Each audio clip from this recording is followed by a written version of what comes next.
Hello everyone, welcome to another exciting video. আর exciting কারণ আমরা ঘুরতে যাচ্ছি, তো অনেক দিন পর বাইরে কোথাও যাচ্ছি, বাইরে মানে ইন্ডিয়ার মধ্যেই। সো আমরা যাচ্ছি দিল্লি, আগ্রা, মথুরা, বৃন্দাবন। কারণ এর আগের ভিডিওতে তো আমি বলেই দিয়েছি, তাই আর লুকোচুরির কোনো দরকার নেই।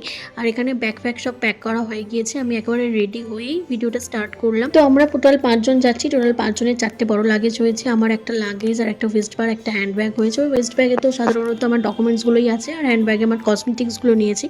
সো চলো বেরোনো যাক। আর আমরা পুরোটাই যাচ্ছি কাস্টমাইজ ট্যুরে। আর কাস্টমাইজ ট্যুর মানে হচ্ছে তুমি তোমার পছন্দ মতন করে প্ল্যান করবে, সেই অনুযায়ী আমাদের যে ট্যুর এজেন্সি আছে তারা হোটেল বুক করে দেবে। তোমরা তার সাথে খাবার লাঞ্চ মানে লাঞ্চ ডিনারটা অ্যাড করতে পারো, বাট আমি অ্যাড করিনি, কারণ আমরা তো অনেক সকালবেলা বেরিয়ে যাব। তো লাঞ্চ ডিনারটা বাইরে করে নেওয়াই আমার মনে হয় বেটার। এই কাস্টমাইজ ট্যুরের বাকি ডিটেলসটা আমি পরে বলছি। আপাতত আমরা শিয়ালদা যাচ্ছি। শিয়ালদা থেকে আমাদের ট্রেন আছে রাত 10:55-তে, শিয়ালদা আজমের সুপারফাস্ট এক্সপ্রেস। আমরা আগ্রা ফোর্টে নামবো, আর আমাদের থার্ড এসিতে বুকড আছে। আর এই ভিডিওটা পুরোটাই ভয়েস ওভারে যাবে, কারণ বাইরে বেরোলে আমার মুখ দিয়ে কথা বেরোয় না। আর এমনিতেও আমি পুরো ভিডিওটা ভয়েস ওভারেই করতে বেশি কমফোর্টেবল ফিল করি। সো ভিডিওটা দেখতে থাকো। ওই 7টার সময় করে বেরিয়েছিলাম, যেহেতু 10:30টার পর ট্রেন আছে, মানে 10:55-তে, তো এনাফ। আর এখন আমরা দ্বিতীয় হুগলি সেতুতে আছি। তো আর এখান থেকে মোটামুটি শিয়ালদা যেতে গাড়ি করে ওই 30 মিনিটের মতন লাগবে, যদি জ্যাম না থাকে। আর আজকে না জ্যাম ছিল না, এটাই অবাক করার কাণ্ড। না হলে ওই ব্যাতরের ওখানটায় বিশাল জ্যাম থাকে। তো চলে এসেছি, এখন অনেক সময় আছে হাতে, 9টা বাজে। তো আগে ডিনারটা আগে করে নেব, কারণ 10:30টার পর ট্রেন। সো ট্রেনে উঠে আর ডিনারের জন্য বসে লাভ নেই, একেবারে ঘুমিয়ে পড়ব। চলো স্টেশনের ভিতরে গিয়ে একেবারে দেখা হচ্ছে।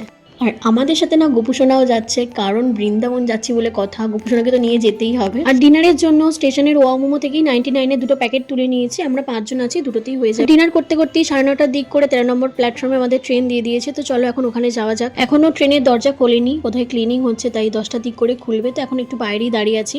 আর তারপর ট্রেনে উঠে পড়েছি। আর এবারে একটাও লোয়ার বার্থ পড়েনি, এটা আমার জন্য খুবই দুঃখজনক। অ্যাকচুয়ালি আমার লোয়ার বার্থ খুবই ভালো লাগে, তো কি করা যাবে। আর আমরা অনেক লেটে বুকিং করেছিলাম, সেই জন্যই এরকম হয়েছে, কোনো অপশানও পাইনি।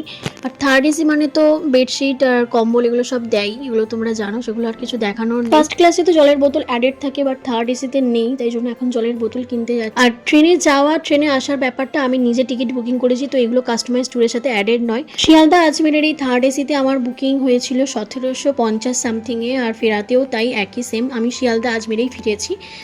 আচ্ছা, তো এবারে আমি কাস্টমাইজ ট্যুরটার ব্যাপারে বলি আমি কিভাবে প্ল্যান করেছিলাম। আমার প্ল্যানটা ছিল Agra fort to Agra fort, কারণ আমি আগেই বলেছি যে আমি টিকিটটা, যাওয়ার টিকিট আর আসার টিকিটটা আমি নিজে বুক করেছিলাম। এমনিতেই টিকিট পাওয়া যাচ্ছিল না, কারণ একটাই দোল পূর্ণিমা আছে, তো বৃন্দাবনে প্রচুর তো ভিড় হয়, সেটা তো সবাই জানে। তো ফেরার টিকিট আমি পাচ্ছিলাম না, আর যাওয়ার টিকিটটাও আমাদের তাড়াতাড়ি কাটতে হতো। তো সেই জন্য টিকিটটা আমি আগে বুক করে নিয়েছি, তারপরে আমি কাস্টমাইজ ট্যুরের প্ল্যানটা করেছিলাম। আর কাস্টমাইজ ট্যুরের আমাদের পড়েছিল টোটাল 30,000 ফর 5 পার্সন। এই প্যাকেজটা ছিল 9 দিনের, আর এই 9 দিনের প্যাকেজে থাকা খাওয়া বাদ দিয়ে হোটেলস আর সাইট সিনের গাড়ি ট্যুর এজেন্সি আমাদের দেবে। আর ট্যুর এজেন্সির ডিটেলস যদি তোমাদের কারোর লাগে তাহলে কমেন্ট করতে পারো, আমি দিয়ে দেবো। তো এখন 10:55, আর একদম রাইট টাইমেই ছেড়ে দিয়েছে শিয়ালদা থেকে। তো এখন দেখা যাক ট্রেন কখন পৌঁছায়।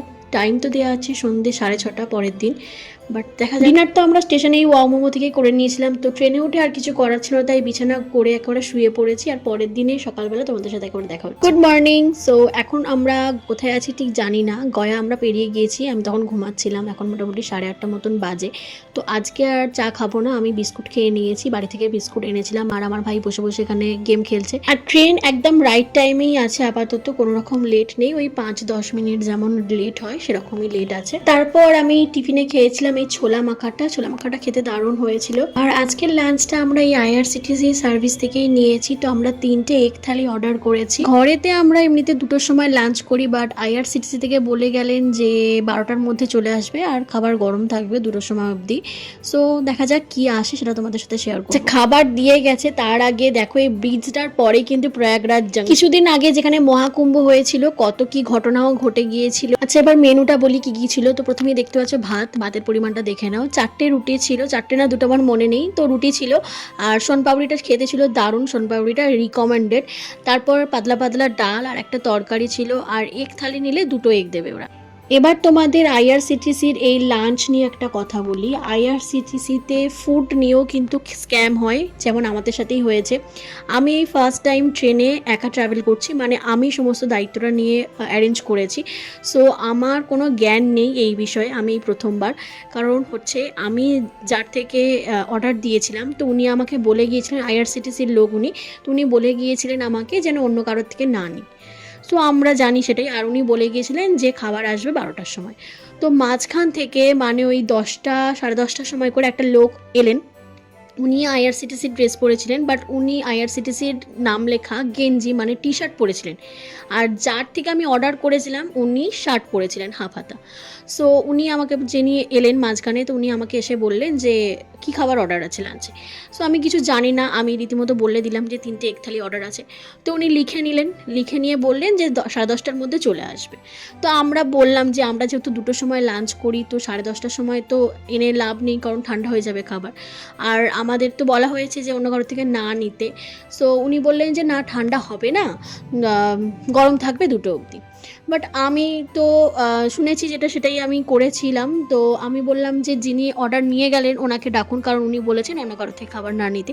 তো তখন উনি বলছেন কি যে উনি আসতে পারবেন না, উনি আমাকে পাঠিয়েছেন, উনি এই উনি ওই অনেক কিছু এক্সকিউজ দিলেন। তো আমি ওই একটা কথাই বললাম যে ওনাকেই ডাকুন, কারণ তোমরা যার কাছ থেকে অর্ডার দেবে তার কাছ থেকে তোমাদের খাবার নিতেই হবে, কারণ তোমরা অর্ডার দিয়েছো বলেই উনি বানিয়ে আনবেন। তো মাঝখান থেকে যদি অন্য কারোর থেকে নিয়ে নাও, তারপরে আবার নিতে হবেই, কারণ অর্ডার দেওয়া জিনিস ওটা। তো যিনি মাঝখানে উঠলেন, আমি ওনাকে বারবার বারণ করছি যে আমরা নেব না, আপনি দয়া করে একবার যিনি অর্ডার নিয়ে গেছেন তার ওনাকে ডেকে দিন। ওনাকে যদি দেখতে পাই যে উনি পাঠিয়েছেন, দেন আমরা পেমেন্ট করব, কারণ পেমেন্ট এখানেও করব ওখানেও করব। আর আমাদের 3টে এক থালি মোটামুটি 640 টাকা মতন পড়েছিল। সো ইনি কী করলেন, মাঝখানে এক জায়গায় ট্রেন থেমেছিল কোনো একটা স্টেশনে। তো আমার বাবা বাইরে ছিল, তো আমি শুনছি না বলে উনি কী করলেন যে আমার বাবার কাছে গেলেন, আমার বাবার কাছে গিয়ে টাকা চাইছেন যে 640 টাকা হয়েছে। আর একটা জিনিস খেয়াল রাখবে যে আইআরসিটিসি থেকে কিন্তু ট্রেতে করে সবার একসাথে খাবার আসে। ওই বগিটায় যে কজন খাবার অর্ডার দেয় সবার একসাথে আসে, শুধু তোমার জন্য আসবে না। আর ইনি যিনি মাঝখানে উঠলেন, উনি শুধু আমাদেরটাই নিয়ে এলেন প্যাকেটে করে, তাও একটা অ্যালুমিনিয়াম যে ফয়েলগুলো হয় ওগুলোতে মোড়া আছে। আর আইআরসিটিসি থেকে তো দেখলেই যে কীরকম প্যাকেজ করা থাকে। সো এই স্ক্যামটা থেকে একটু বেঁচে চলবে, এটা তো আমার সাথে হলো, অভিজ্ঞতা রইলো আমার। যদিও আমরা নিইনি, যার থেকে অর্ডার দিয়েছিলাম তার থেকেই নিয়েছিলাম। উনি ঠিক টাইমে 12টার সময়তেই কিন্তু আসলেন, এনে সবার জন্য নিয়ে এলেন খাবার ট্রেতে করে, তারপর আমাদের দিলেন। সো প্রয়াগরাজ পৌঁছে গেছি, মহাকুম্ভের সময় তো আর আসতে পারলাম না, না এসেছি ভালো আছি, বেঁচে গিয়েছি। তো এখন একটু নামলাম প্রয়াগরাজ স্টেশনে।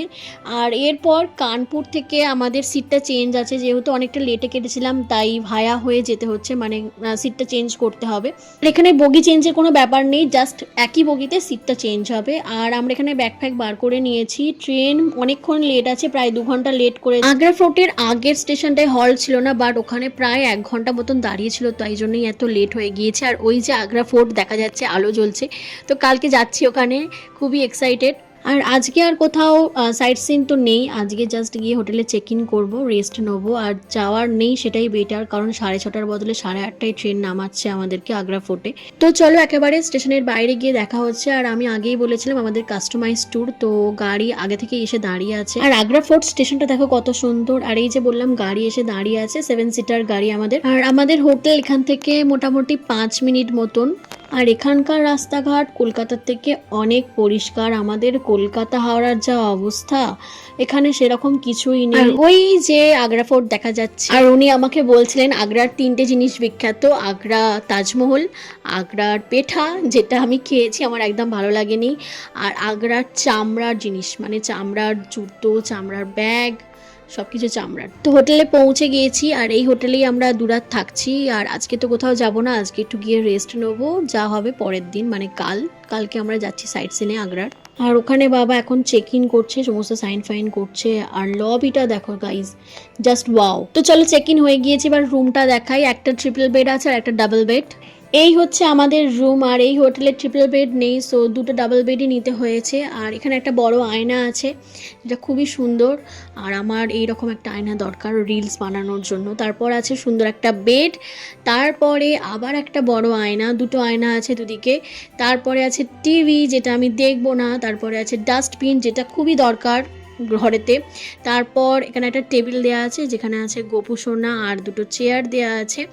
তারপরে চলো তোমাদের আর বাথরুমটাও নিট অ্যান্ড ক্লিন ছিল, শাওয়ার পোর্শনটা আলাদা করা ছিল আর কভার্ডও ছিল, যেটা আমি তোমাদের দেখাতে পারি। চলো একেবারে ডিনারটা করে এসে ঘুমিয়ে পড়বো। আর ড্রেস আমি চেঞ্জ করে নিয়েছি, 3 প্লেট বিরিয়ানি অর্ডার দিয়ে দিয়েছিলাম চেক ইন করার সময়তেই। চলো এবার ডিনার জায়গাটা তোমাদের দেখাই। এই হচ্ছে এদের রেস্টুরেন্ট। তো এই রেস্টুরেন্টটাও কিন্তু নিট অ্যান্ড ক্লিন আর বিরিয়ানি দিয়ে দিয়েছে। চলো খেয়ে নিয়ে, অনেক রাত হয়ে গিয়েছে, এবার একটু রেস্ট নিতে হবে। বিরিয়ানি আছে, তার সাথে আছে স্যালাড আর আছে রায়তা আর আছে গ্রিন চাটনি। আর এখানকার বিরিয়ানি কলকাতা বিরিয়ানির ধারে কাছেই নেই। বিরিয়ানি নয় এটা আমাদের কাছে, একটা পোলাও মনে হচ্ছে, মানে পোলাওয়ের মধ্যে জাস্ট চিকেনগুলো দিয়ে দিয়েছে, এরকম একটা ফিলিংস আসছে। তো যাই হোক, খেতে তো হবেই। তো খাওয়া দাওয়া কমপ্লিট হয়ে গিয়েছে, বিল পেমেন্ট করে দিয়েছি আর ভিডিওটা এখানেই শেষ করছি। দেখা হবে নেক্সট ভিডিওতে, ততক্ষণ পর্যন্ত টাটা।